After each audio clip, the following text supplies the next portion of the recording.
To Sherlock Holmes, she is always the woman. I have seldom heard him mention her under any other name. In his eyes, she eclipses and predominates the whole of her sex. It was not that he felt any emotion akin to love for Irene Adler. All emotions, and that one particularly, were abhorrent to his cold, precise, but admirably balanced mind. He was, I take it, the most perfect reasoning and observing machine that the world has ever seen, but as a lover, he would have placed himself in a false position. He never spoke of the softer passions, save with a jibe and a sneer. They were admirable things for the observer, excellent for drawing the veil from men's motives and actions.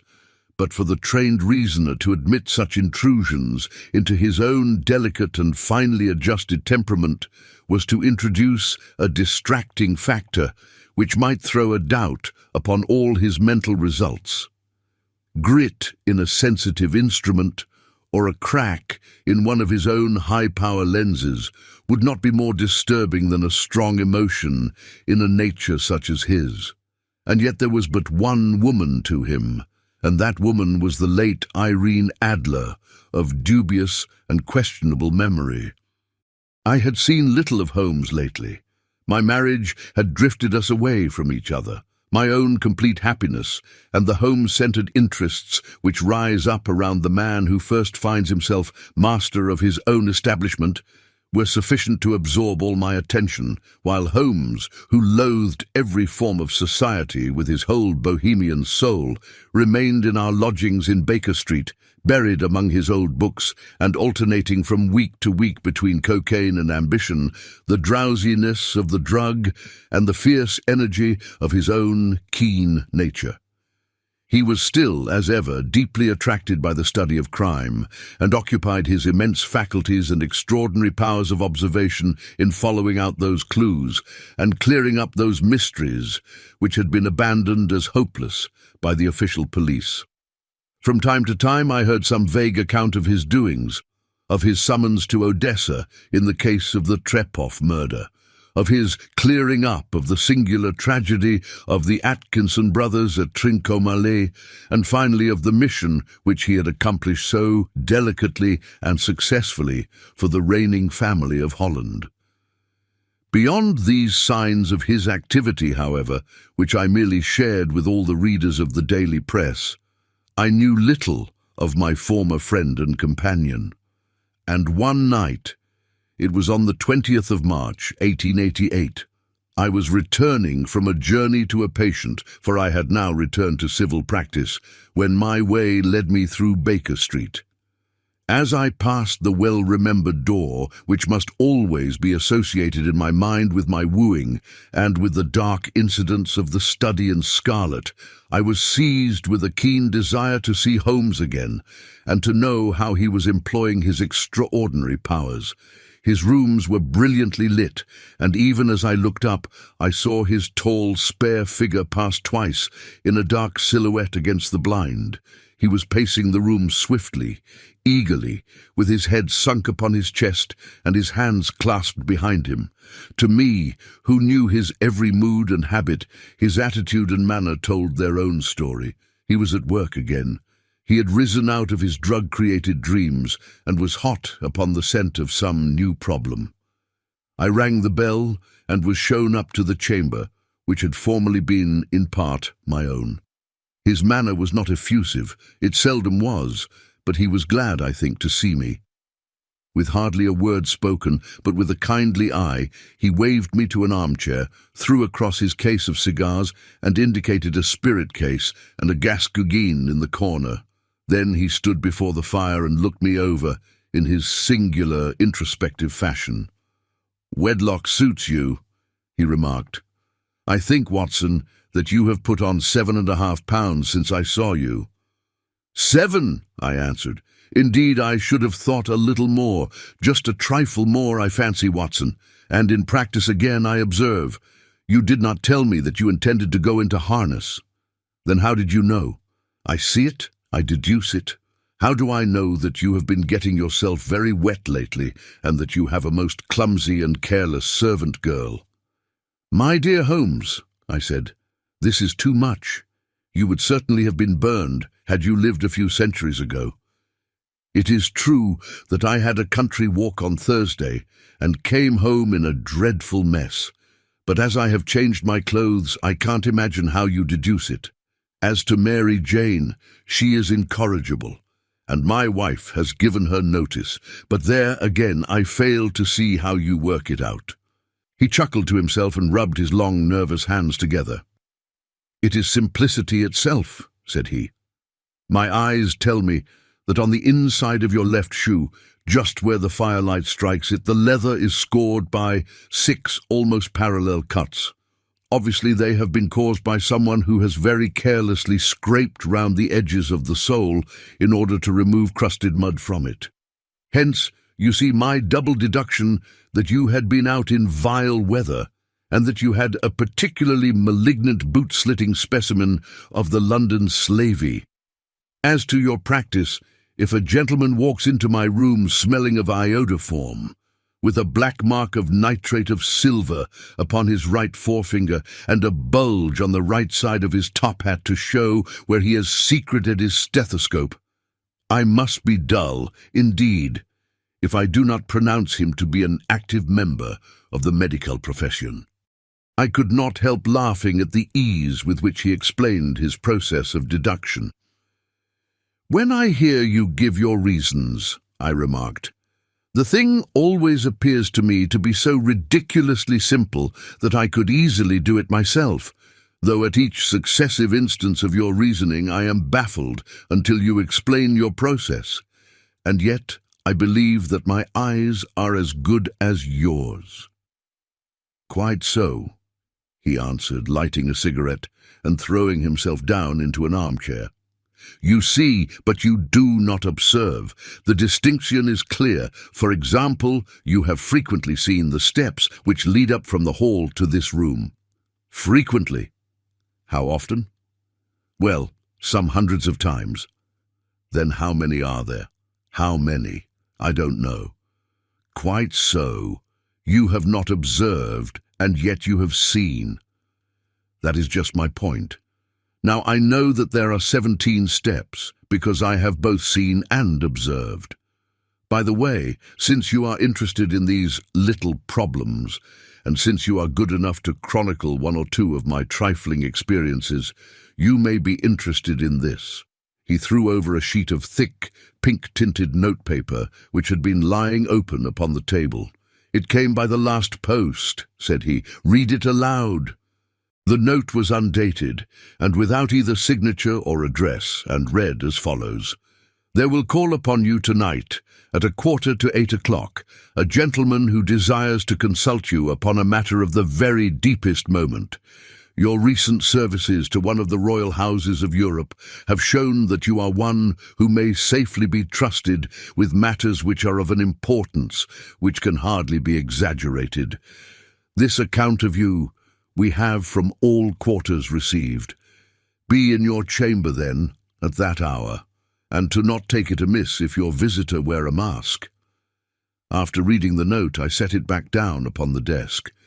"This is indeed a mystery," I remarked. "What do you imagine that it means?" "I have no data yet. It is a capital mistake to theorize before one has data. Insensibly, one begins to twist facts to suit theories, instead of theories to suit facts. But the note itself, what do you deduce from it?" I carefully examined the writing and the paper upon which it was written.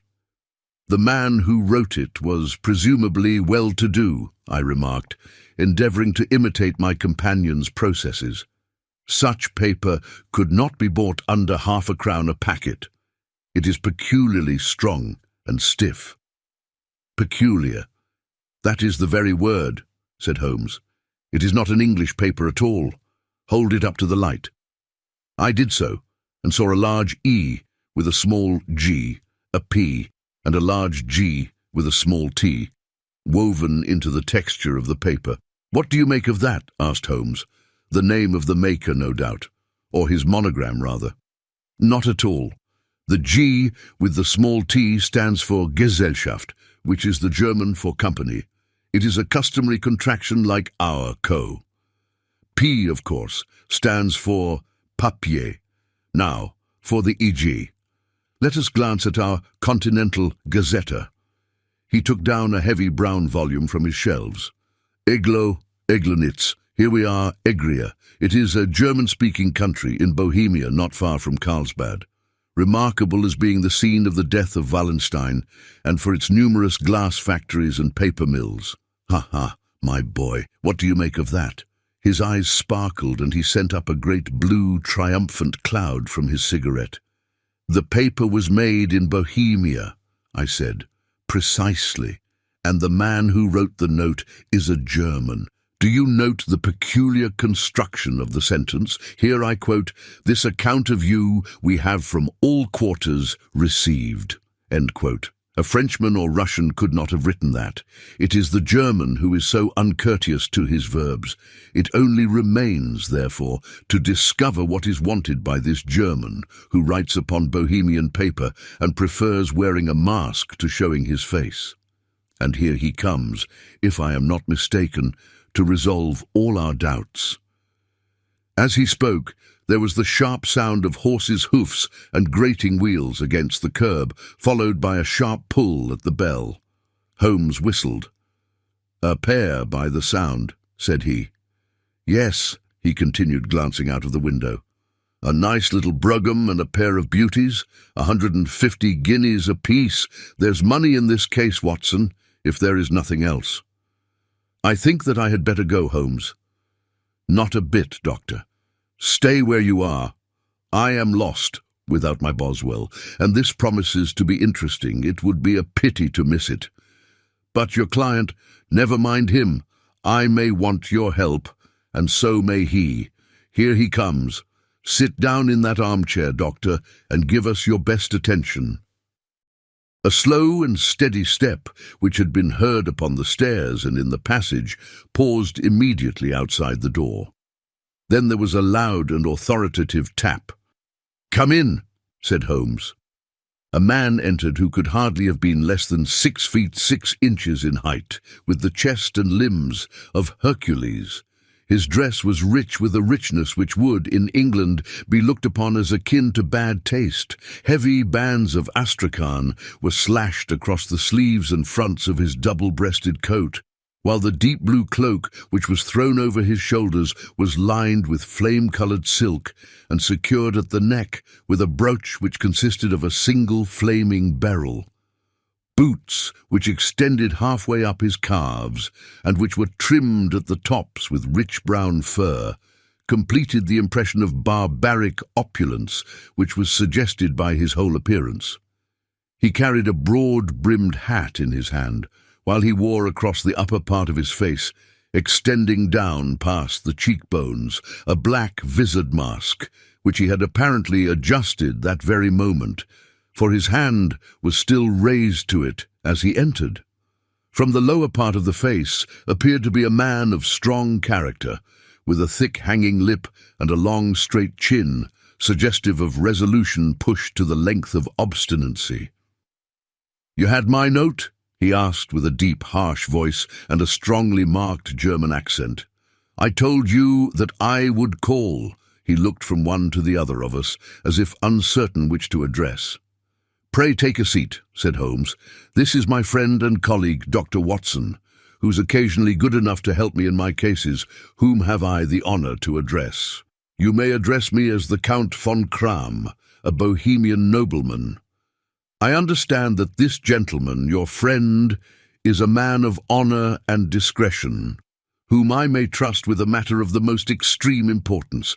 If not, I should much prefer to communicate with you alone." I rose to go, but Holmes caught me by the wrist and pushed me back into my chair. "It is both or none," said he. "You may say before this gentleman anything which you may say to me." The Count shrugged his shoulders. "Then I must begin," said he, "by binding you both to absolute secrecy for 2 years. At the end of that time the matter will be of no importance. At present it is not too much to say that it is of such weight it may have an influence upon European history." "I promise," said Holmes. "And I." "You will excuse this mask," continued our strange visitor. "The august person who employs me wishes his agent to be unknown to you, and I may confess at once that the title by which I have just called myself is not exactly my own." "I was aware of it," Holmes said dryly. "The circumstances are of great delicacy, and every precaution has to be taken to quench what might grow to be an immense scandal and seriously compromise one of the reigning families of Europe. To speak plainly, the matter implicates the great House of Ormstein, hereditary kings of Bohemia." "I was also aware of that," murmured Holmes, settling himself down in his armchair and closing his eyes. Our visitor glanced with some apparent surprise at the languid, lounging figure of the man who had been no doubt depicted to him as the most incisive reasoner and most energetic agent in Europe. Holmes slowly reopened his eyes and looked impatiently at his gigantic client. "If your Majesty would condescend to state your case," he remarked, "I should be better able to advise you." The man sprang from his chair and paced up and down the room in uncontrollable agitation. Then, with a gesture of desperation, he tore the mask from his face and hurled it upon the ground. "You are right," he cried. "I am the king. Why should I attempt to conceal it?" "Why, indeed," murmured Holmes. "Your Majesty had not spoken before.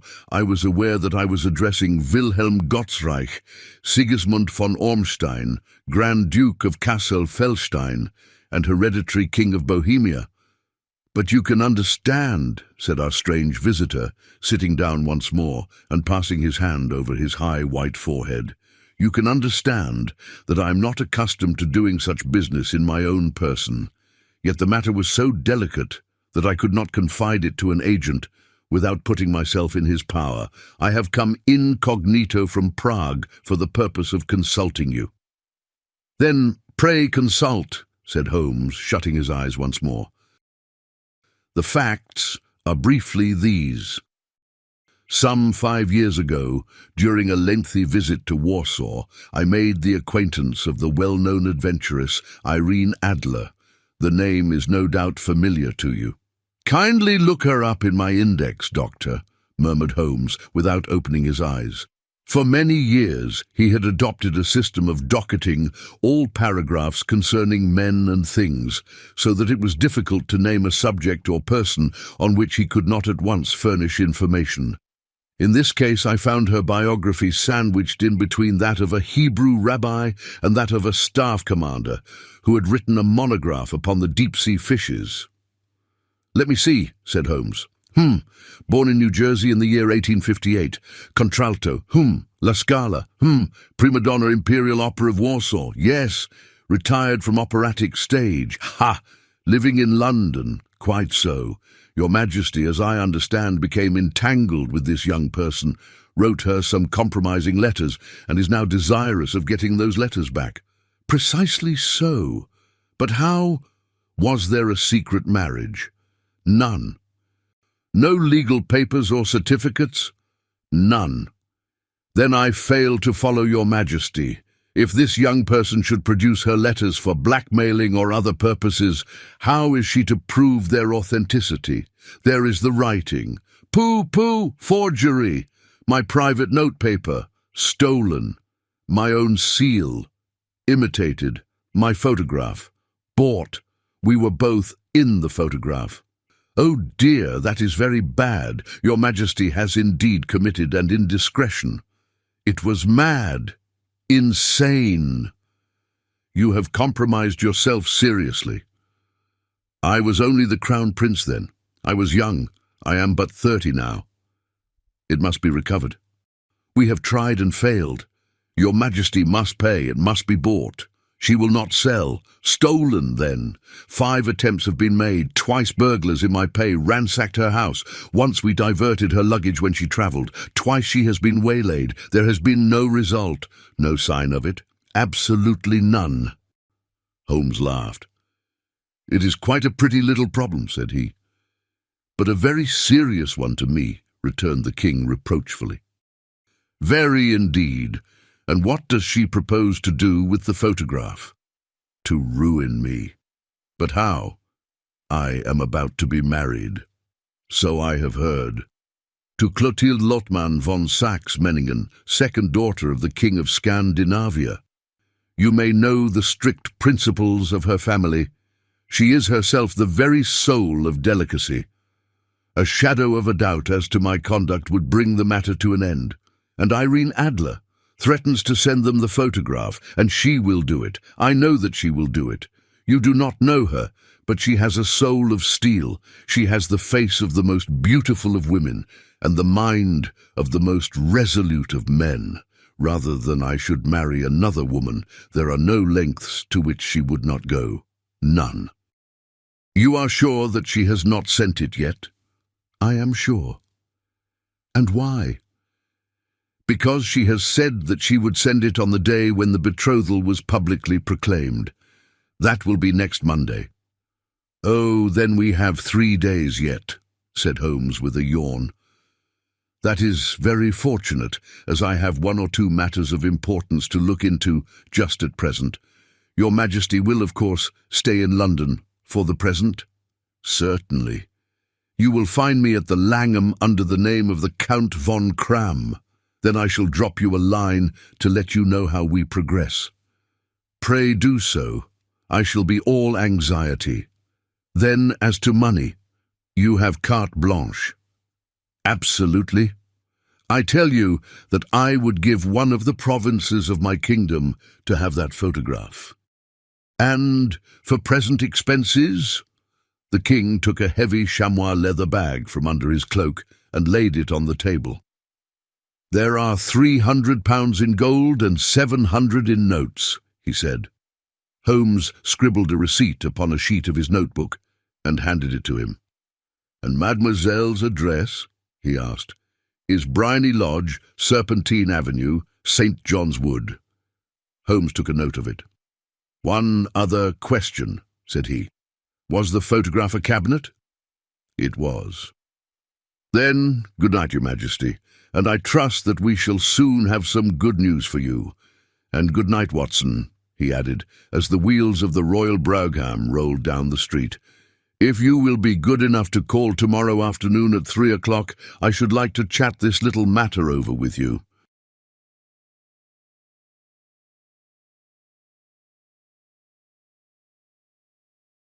At 3 o'clock precisely, I was at Baker Street, but Holmes had not yet returned.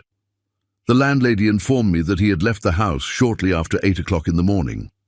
I sat down beside the fire, however, with the intention of awaiting him, however long he might be. I was already deeply interested in his inquiry, for, though it was surrounded by none of the grim and strange features which were associated with the 2 crimes which I have already recorded, still, the nature of the case and the exalted station of his client gave it a character of its own. Indeed, apart from the nature of the investigation which my friend had on hand, there was something in his masterly grasp of a situation and his keen, incisive reasoning, which made it a pleasure to me to study his system of work and to follow the quick, subtle methods by which he disentangled the most inextricable mysteries. So accustomed was I to his invariable success that the very possibility of his failing had ceased to enter into my head. It was close upon 4 before the door opened, and a drunken-looking groom, ill-kempt and side-whiskered, with an inflamed face and disreputable clothes, walked into the room. Accustomed as I was to my friend's amazing powers in the use of disguises, I had to look 3 times before I was certain that it was indeed he. With a nod, he vanished into the bedroom, whence he emerged in 5 minutes, tweed-suited and respectable, as of old. Putting his hands into his pockets, he stretched out his legs in front of the fire and laughed heartily for some minutes. "Well, really," he cried, and then he choked and laughed again until he was obliged to lie back, limp and helpless, in the chair. "What is it? It's quite too funny. I'm sure you could never guess how I employed my morning, or what I ended by doing. I can't imagine. I suppose that you have been watching the habits, and perhaps the house, of Miss Irene Adler." "Quite so, but the sequel was rather unusual." I will tell you, however. I left the house a little after 8 o'clock this morning in the character of a groom out of work. There is a wonderful sympathy and freemasonry among horsey men. Be one of them, and you will know all that there is to know. I soon found Bryony Lodge. It is a bijou villa with a garden at the back, but built out in front right up to the road. 2 stories. Chubb locked to the door. Large sitting room on the right side, well furnished, with long windows almost to the floor, and those preposterous English window fasteners which a child could open. Behind there was nothing remarkable, save that the passage window could be reached from the top of the coach house. I walked round it and examined it closely from every point of view, but without noting anything else of interest. I then lounged down the street and found, as I expected, that there was a mews in a lane which runs down by one wall of the garden. I lent the ostlers a hand in rubbing down their horses, and received in exchange 2pence, a glass of half and half, 2 fills of shag tobacco, and as much information as I could desire about Miss Adler, to say nothing of 6 other people in the neighbourhood in whom I was not in the least interested, but whose biographies I was compelled to listen to. "And what of Irene Adler?" I asked. "Oh, she has turned all the men's heads down in that part. She is the daintiest thing under a bonnet on this planet. So say the Serpentine Mews to a man. She lives quietly, sings at concerts, drives out at 5 every day and returns at 7 sharp for dinner. Seldom goes out at other times, except when she sings. Has only 1 male visitor, but a good deal of him. He is dark, handsome and dashing, never calls less than once a day, and often twice. He is a Mr. Godfrey Norton of the Inner Temple. See the advantages of a cabman as a confidant." They had driven him home 12 times from Serpentine Mews and knew all about him. When I'd listened to all they had to tell, I began to walk up and down near Bryony Lodge once more, and to think over my plan of campaign. This Godfrey Norton was evidently an important factor in the matter. He was a lawyer. That sounded ominous. What was the relation between them, and what the object of his repeated visits? Was she his client, his friend, or his mistress? If the former, she had probably transferred the photograph to his keeping. If the latter, it was less likely. On the issue of this question depended whether I should continue my work at Bryony Lodge or turn my attention to the gentleman's chambers in the Temple. It was a delicate point, and it widened the field of my inquiry. I fear that I bore you with these details, but I have to let you see my little difficulties if you are to understand the situation. "I am following you closely," I answered. I was still balancing the matter in my mind when a hansom cab drove up to Bryony Lodge and a gentleman sprang out. He was a remarkably handsome man, dark, aquiline, and moustached, evidently the man of whom I had heard. He appeared to be in a great hurry, shouted to the cabman to wait, and brushed past the maid, who opened the door with the air of a man who was thoroughly at home. He was in the house about half an hour, and I could catch glimpses of him in the windows of the sitting room, pacing up and down, talking excitedly and waving his arms. Of her, I could see nothing. Presently he emerged, looking even more flurried than before. As he stepped up to the cab, he pulled a gold watch from his pocket and looked at it earnestly.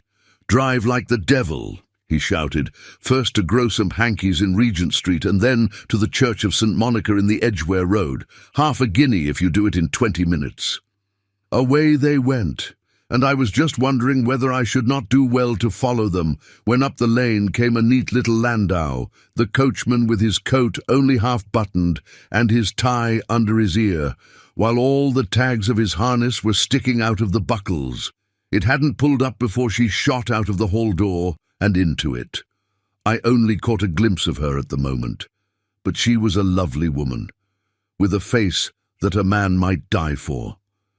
"The Church of St. Monica, John," she cried, "and half a sovereign if you reach it in 20 minutes. This was quite too good to lose, Watson.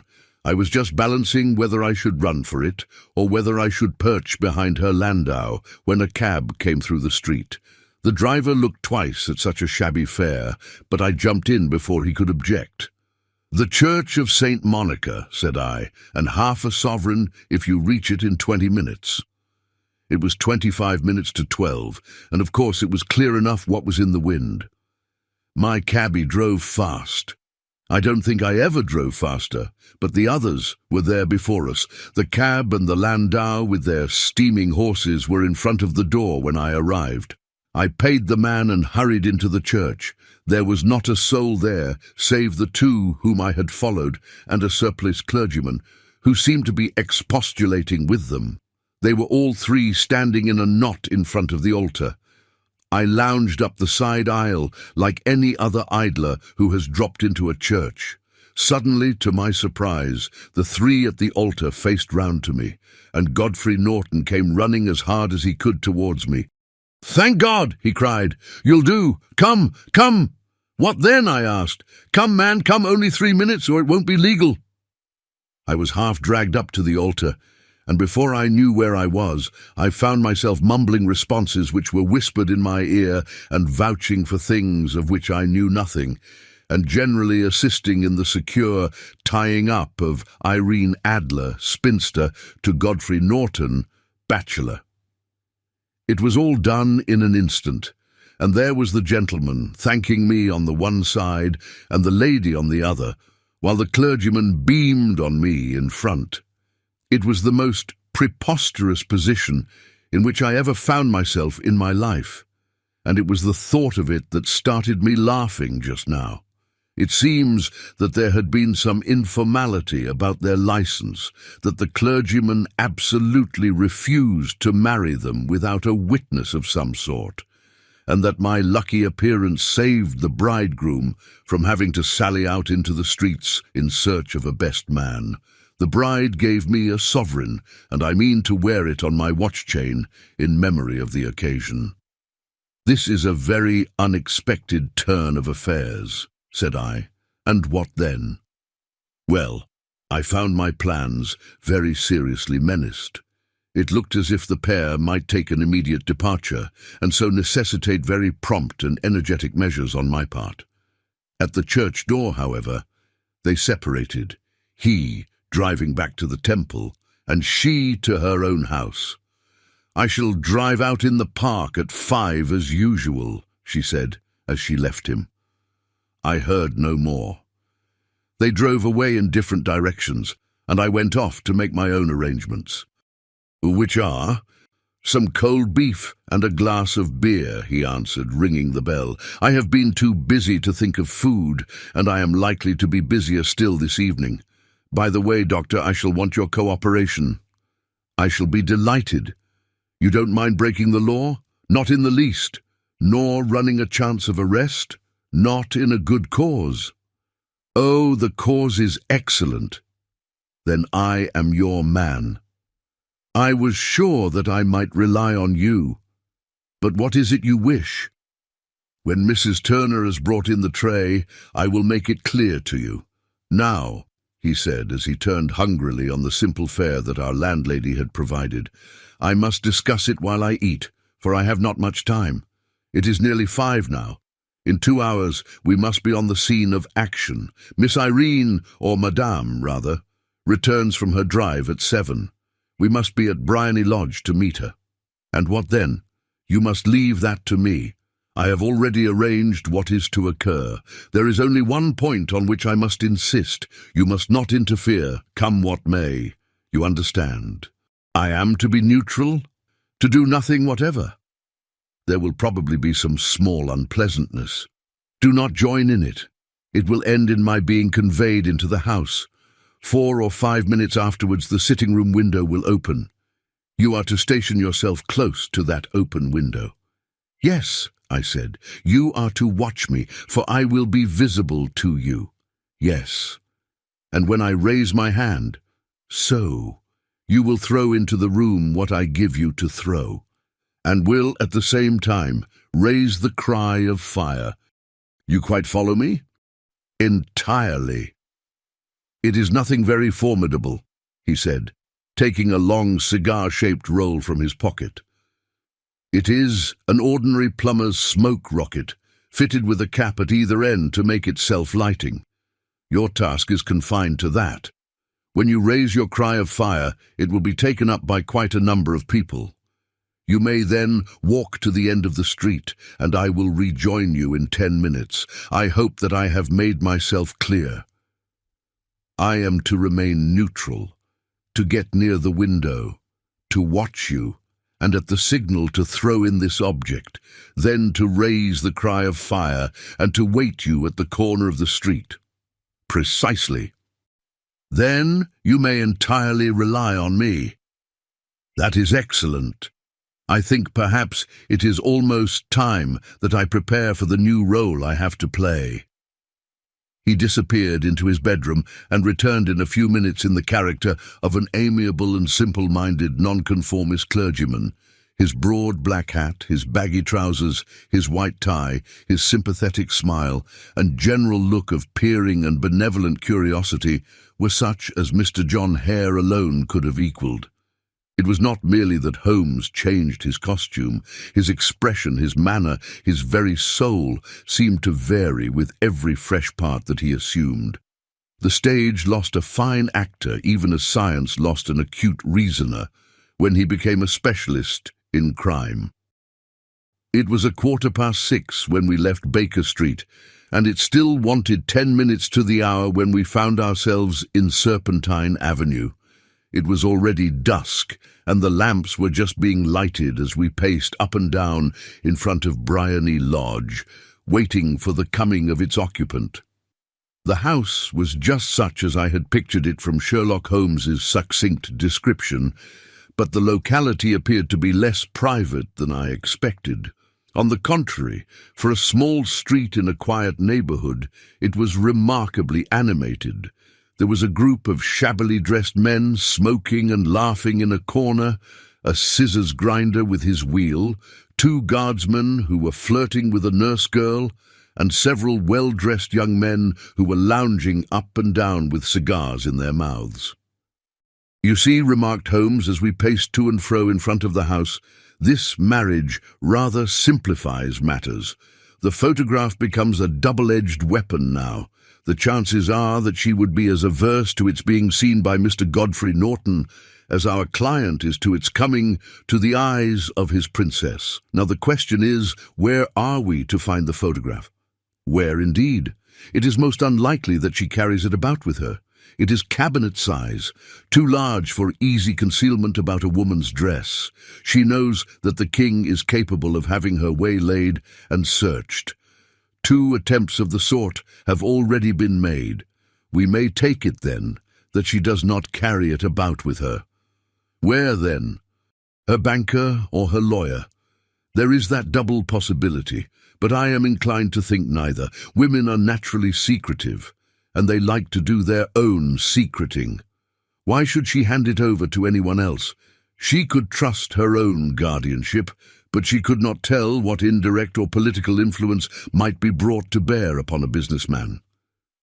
Besides, remember that she had resolved to use it within a few days. It must be where she can lay her hands upon it.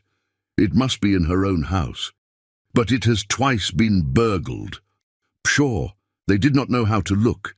But how will you look? I will not look. What then? I will get her to show me. But she will refuse. She will not be able to, but I hear the rumble of wheels. It is her carriage. Now carry out my orders to the letter." As he spoke, the gleam of the side lights of a carriage came round the curve of the avenue. It was a smart little landau which rattled up to the door of Briony Lodge. As it pulled up, one of the loafing men at the corner dashed forward to open the door in the hope of earning a copper, but was elbowed away by another loafer, who had rushed up with the same intention.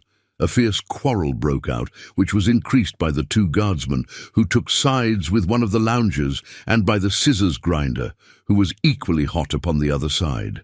A blow was struck, and in an instant the lady, who had stepped from her carriage, was the centre of a little knot of flushed and struggling men who struck savagely at each other with their fists and sticks.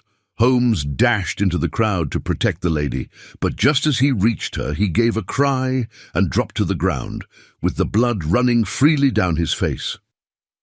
At his fall, the guardsmen took to their heels in one direction and the loungers in the other, while a number of better-dressed people who had watched the scuffle without taking part in it crowded in to help the lady and to attend to the injured man. Irene Adler, as I will still call her, had hurried up the steps, but she stood at the top with her superb figure outlined against the lights of the hall, looking back into the street. "Is the poor gentleman much hurt?" she asked. "He is dead," cried several voices. "No, no, there's life in him," shouted another, "but he'll be gone before you can get him to hospital." "He's a brave fellow," said a woman. "They would have had the lady's purse and watch if it hadn't been for him. They were a gang, and a rough one, too. Ah, he's breathing now. He can't lie in the street. May we bring him in, ma'am?" "Surely. Bring him into the sitting room. There is a comfortable sofa. This way, please." Slowly and solemnly he was borne into Briony Lodge and laid out in the principal room, while I still observed the proceedings from my post by the window. The lamps had been lit, but the blinds had not been drawn, so that I could see Holmes as he lay upon the couch. I do not know whether he was seized with compunction at that moment for the part he was playing, but I know that I never felt more heartily ashamed of myself in my life than when I saw the beautiful creature against whom I was conspiring, or the grace and kindliness with which she waited upon the injured man. And yet it would be the blackest treachery to Holmes to draw back now from the part which he had entrusted to me. I hardened my heart and took the smoke rocket from under my ulster. After all, I thought, we are not injuring her. We are but preventing her from injuring another. Holmes had sat up upon the couch, and I saw him motion like a man who is in need of air. A maid rushed across and threw open the window. At the same instant I saw him raise his hand, and at the signal I tossed my rocket into the room with a cry of "Fire!" The word was no sooner out of my mouth than the whole crowd of spectators, well-dressed and ill, gentlemen, ostlers, and servant-maids, joined in a general shriek of "Fire!" Thick clouds of smoke curled through the room and out at the open window. I caught a glimpse of rushing figures, and a moment later the voice of Holmes from within, assuring them that it was a false alarm.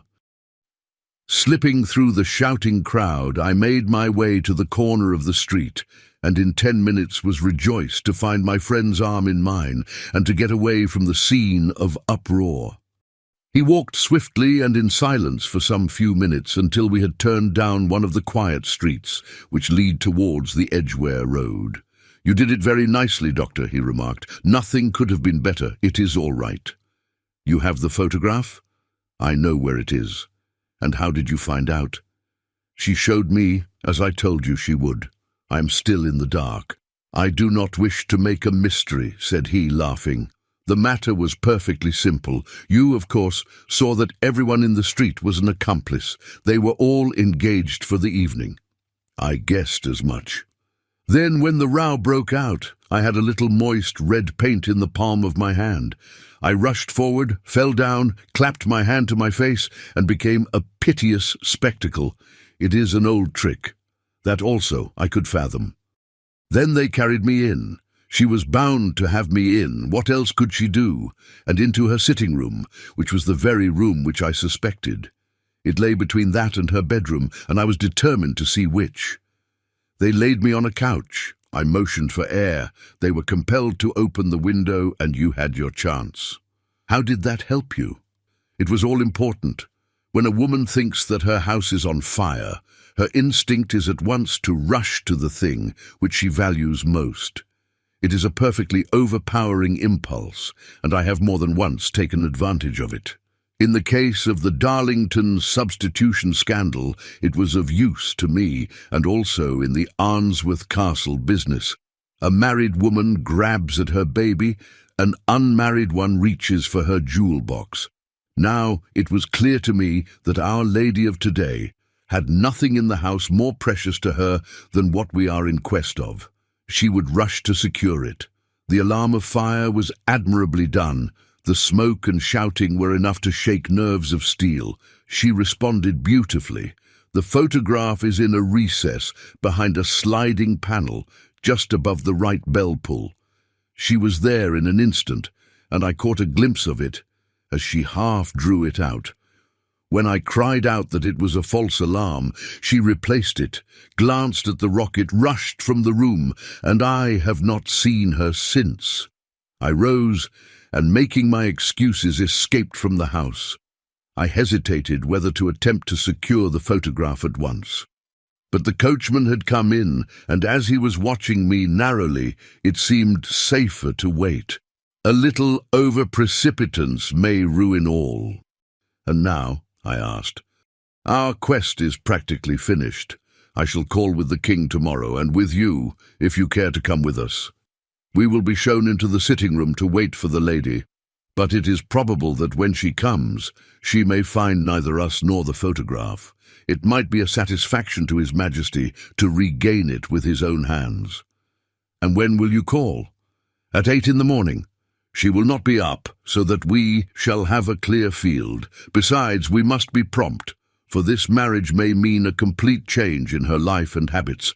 I must wire to the king without delay. We had reached Baker Street and had stopped at the door.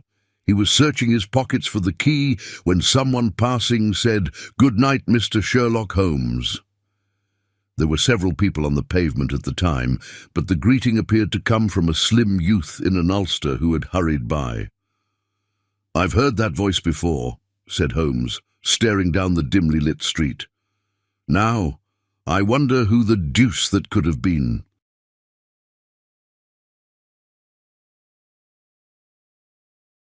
I slept at Baker Street that night, and we were engaged upon our toast and coffee in the morning, when the King of Bohemia rushed into the room. "You have really got it," he cried, grasping Sherlock Holmes by either shoulder and looking eagerly into his face. "Not yet. But you have hopes." "I have hopes." "Then come. I am all impatience to be gone." "We must have a cab." "No, my brougham is waiting." "Then that will simplify matters." We descended and started off once more for Briony Lodge. "Irene Adler is married," remarked Holmes. "Married? When?" "Yesterday." "But to whom?" "To an English lawyer named Norton." "But she could not love him." "I am in hopes that she does." "And why in hopes?" "Because it would spare your Majesty all fear of future annoyance.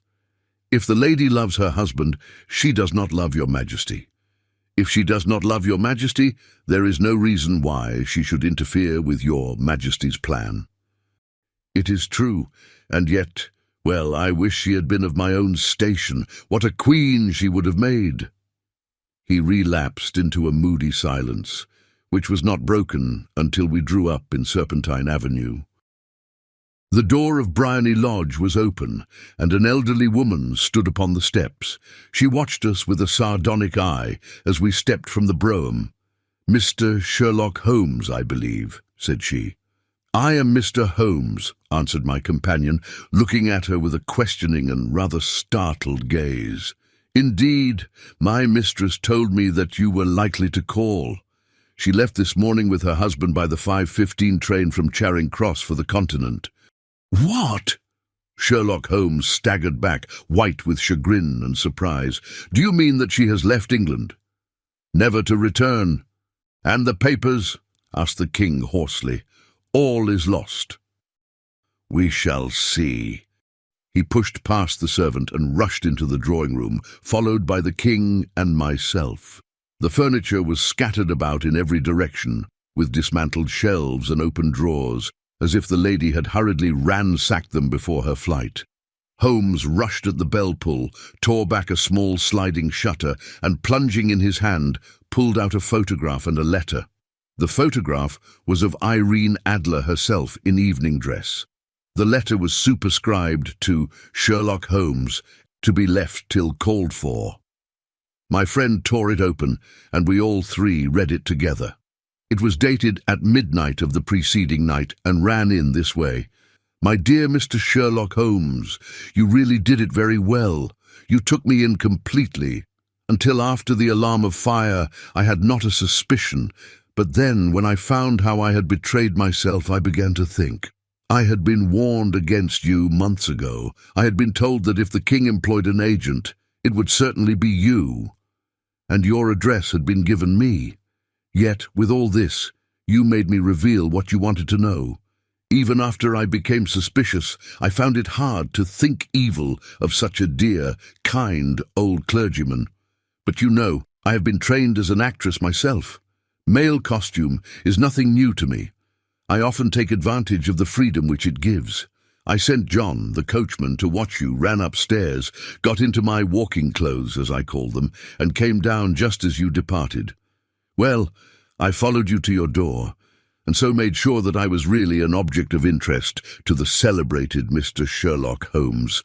Then I, rather imprudently, wished you good night, and started for the temple to see my husband.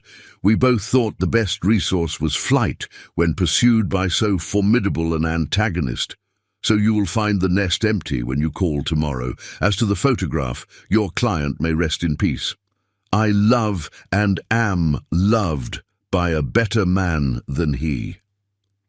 The king may do what he will without hindrance from one whom he has cruelly wronged. I keep it only to safeguard myself and to preserve a weapon which will always secure me from any steps which he might take in the future.